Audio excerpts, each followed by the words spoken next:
नदीम ने इसे यकीन दिलाया कि वह तशद्दुद सहते सहते मर जाएगा, मगर इसका नाम ज़ुबान पर नहीं लाएगा।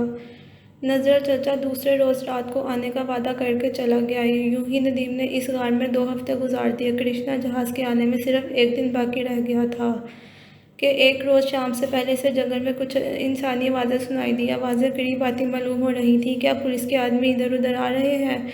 इस ख्याल से ही नदीम को पसीना आ गया। वो गार से निकलकर झाड़ियों की ओट में आ गया और शाखों को एक तरफ हटाकर दरख्तों की तरफ निगाह दुराई। इसे दरख्तों के नीचे झाड़ियों के ऊपर इंसानी सर दिखाई दिए। ये 6-7 आदमी थे, लेकिन इनमें से किसी ने भी पुलिस या फौज की वर्दी नहीं पहन रखी थी। पुलिस और फौज की टोपियों को नदीम दूर ही से पहचान लेता था, लेकिन ये इंटेलिजेंस के आदमी भी हो सकते थे। नदीम ने सोच लिया कि अगर वो इस तरफ आए तो वो वहाँ से भाग जाएगा, लेकिन इनकी आवाज़ें दूर होने लगी। इंसानी सर भी झाड़ियों के पीछे गायब हो गए और फिर आवाज़ें भी ख़त्म हो गई। नदीम ने इत्मीनान का सांस लिया, मगर अब इसे गार में भी बेचैनी लगी रही। ये लोग ऊपर से होकर गार में ना आ जाए। जाहिर है इनके पास असलहा होगा और नदीम इनका मुकाबला ना कर सकेगा। लेकिन हैरियत ये रही और इन लोगों की आवाज़ें फिर सुनाई दी। सूरज गुरूब हो गया, दरख्तों पर परिंदों का शोर गूंज उठा, फिर रात का अंधेरा छा गया और सब आवाज़ें खामोश हो गई। नदीम एहतियात के तौर पर गार्ड के अंदर रहने की बजाय गार्ड के मुंह के करीब एक घंटी झाड़ी की ओट में बैठ गया, जहाँ से वो जंगल में दाएं बाएं और सामने निगाह डाल सकता था। जब रात गहरी हो गई तो इसे फिजा में महसूस सीटी की आवाज़ सुनाई दी। नज़र अंदर आने से पहले एक परिंदे की तरह हल्की सी सीटी बजा देता था, जिससे नदीम समझ आता कि नज़र चाचा आ रहा है। सीटी की बात सुनते ही नदीम लपक कर गार्ड के अंदर आ गया। थोड़ी देर बाद नज़र चाचा कार में दाखिल हुआ। वो रोटियां, चार और पानी का मशकीज़ा साथ लाया था। जब नदीम ने इसे बताया कि आज वहाँ से कुछ आदमी गुजरे थे तो नजरल के कान खड़े हो गए। वह कुछ सोचने लगा, फिर सर उठाकर बोला, बेटा तुम्हें आज रात ही मेरे साथ गोदाम में चलना होगा। कृष्णा जहाज़ बंदरगाह पर लंगर अंदाज हो चुका है। वो 3 दिन बाद अंडमान से रवाना होगा। मेरा ख्याल था कि मैं तुम्हें कल यहाँ से ले जाऊँगा, मगर लगता है इस जंगल में भी तुम्हारी खोज शुरू हो गई है, इसलिए बेहतर है कि तुम आज ही मेरे साथ यहाँ से निकल चलो।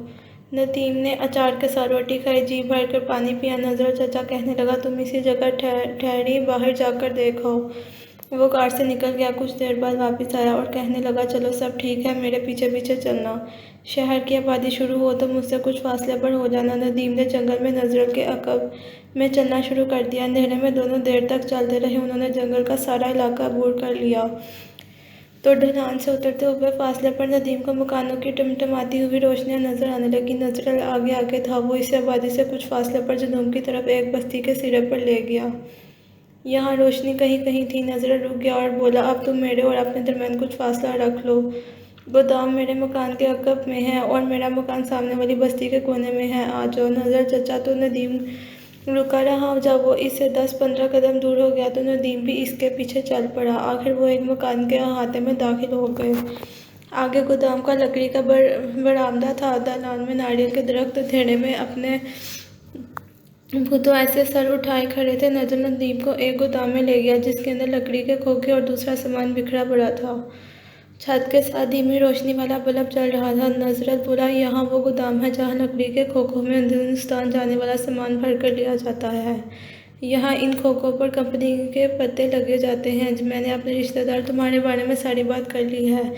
तुम परेशान मत होना, वो भी मेरी तरह पाकिस्तान का सच्चा आशिक है। वो बड़ी खुशी से तुम्हें खोखे में बंद करके हिंदुस्तान पहुंचाने पर तैयार हो गया है। चूँकि ये इनकी साख का मामला है, इसलिए वो तुमसे सिर्फ ये चाहता है कि जब तुम कलकत्ता में सेठ के गोदाम से बाहर निकलो तो इससे पहले इस खोखे में आग लगा। दुनिया जिसमें बंद होकर तुमने सफ़र किया था। नदीम ने कहा, मैं आग ज़रूर लगा दूंगा, लेकिन इतनी जल्दी इसे आग लग जाएगी? इस पर नजरल ने इसे बताया कि माचिस और मिट्टी के तेल की एक बोतल इसके साथ रख दी जाएगी। नजर कह रहा था, ये मत इसलिए है कि अगर सेठ को इल्म हो गया कि एक खोखे में माल आधे से भी कम था तो मेरे रिश्तेदार इसकी साख को नुकसान पहुँचेगा। नदीम ने कहा, चाचा अगर मैं खैरियत से कलकत्ता पहुँच गया और सेठ के गोदाम में पहुँच कर खोखे से बाहर भी निकल आया तो यकीन करो कि मैं इसके सारे गोदाम को आग लगाकर ही गोदाम से बाहर निकलूंगा। नजरत बोला, सारे गोदाम को आग लगाने की ज़रूरत नहीं बेटा, तुम सिर्फ वही खोखा जला देना जिसमें बंद होकर तुम जाओगे। अच्छा, अब तुम यहाँ कहीं लेट कर आराम करो, मैं सुबह आऊँगा। साथ ही मेरा मकान है जहाँ मेरे बीवी बच्चे रहते हैं, तुम आवाज़ बिल्कुल ना निकालना। नज़र चला गया। दूसरे दिन वो सुबह सुबह एक पुराना सा थर्मोस लेकर आ गया। इसमें गरम गरम चाय थी, साथ वो डबल रोटी के टुकड़े भी लाया था। नंदीप ने बड़े मज़े से चाय पी। कितने दिनों के बाद चाय नसीब हुई थी। नज़र कहने लगा, आज शाम को माल के खोखे इस गोदाम में आकर लगा दिए जाएंगे। इस वक्त मैं तुम्हें दूसरी कोठरी में छुपा दूंगा, क्योंकि मेरे रिश्तेदार के साथ मजदूर भी होंगे। वो 2 दिन बाद यह माल यहाँ से बंदरगाह की गोदी पर पहुँचा दिया जाएगा। इसी रोज़ रात को माल कृष्णा जहाज़ पर ला दिया जाएगा और इस रात को सुबह को जहाज़ कोलकाता की तरफ रवाना हो जाएगा। समुद्री सफ़र 2 दिन में तय होगा। तीसरा दिन तुम्हें कोलकाता के गोदाम में आएगा। इसके बाद तुम वहाँ से निकल जाना। शाम को नज़र चचा ने नदीम को गोदाम की साथ वाली कोठरी में छुपाकर बाहर से ताला लगा दिया। इसका रिश्तेदार ट्रक पर माल लदकर मजदूरों के साथ वहाँ पहुँच गया। बड़े हुए खोखे गोदाम में एक तरफ लगा दिए गए। जब सारा सामान गोदाम में पहुँच गया तो नजरत के रिश्तेदारों ने ट्रक ड्राइवर और मजदूरों को वहां से रुखसत कर दिया। फिर नजरों की तरफ झुककर राजदारी से बोला, पाकिस्तानी लड़का कहाँ है? नजरों ने बंद कोठरी की तरफ इशारा किया। इसका रिश्तेदार बोला, अब इसे गोदाम में ले आओ, मैं तुम्हारे घर जा रहा हूँ। जिस रात सामान बंदरगाह की गोद में पड़ जाने वाला होगा, इस रोज़ शाम को आकर मैं इस पाकिस्तानी नौजवान को इसके लिए तैयार किए गए खास खोखे में बंद कर दूंगा।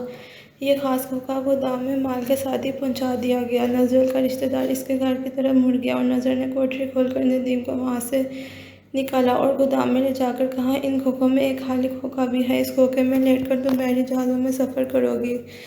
नदीम ने लकड़ी के इस बॉक्स को ऐसे देखा जैसे बिल्ली इस पिंजरे को देखती है जिसमें इसे बंद किया जा रहा हो। ये खोखा लंबाई में 6 फुट और चौड़ाई में 3.5 फुट था। इसके अंदर गदीला बिछाकर सरहाना रख दिया गया था। मिट्टी के तेल की एक प्लास्टिक की बोतल, माचिस, बिस्कुटों का डिब्बा, पानी से भरा हुआ मशकीदा खुश्क मेवा की थैली भी रख दी गई थी। वो 2 दिन बाद जब रात के पिछले पहर नदीम इस खोखे में उतर कर लेट गया तो उसे वो बड़ा आरामदायक लगा। नजर चचा और इसका रिश्तेदार इसके पास ही गोदाम में मौजूद थे। इनके सिवा वहाँ कोई और नहीं था। जहाज़ की रोलिंग और दचकों से बचने के लिए नदीम के दाएं बाएं फोम के लंबे तकिए इस तरह फंसा दिए गए कि नदीम को दचके भी ना लगे और इसे हिले जुलने में भी आसानी हो। खोखे की ऊंचाई इतनी रख दी गई कि नदीम घटने ऊपर उठा सकता था।